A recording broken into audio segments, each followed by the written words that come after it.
Chan dam tun min shuai na lam tlong ka thlir le ta khong ai na in min chan dama khong ai na in min nun sa chi khong ai na in min en kol chi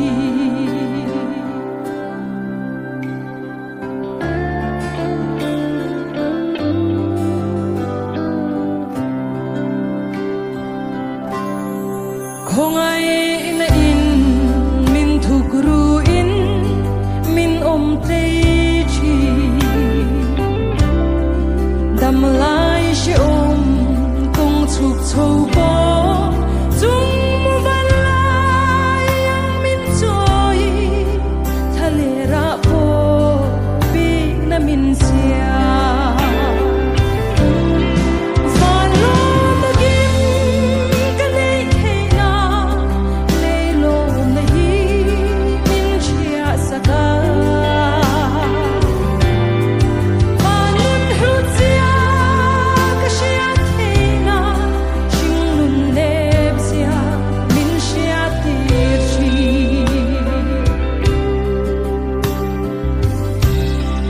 Kama hian fia na tin re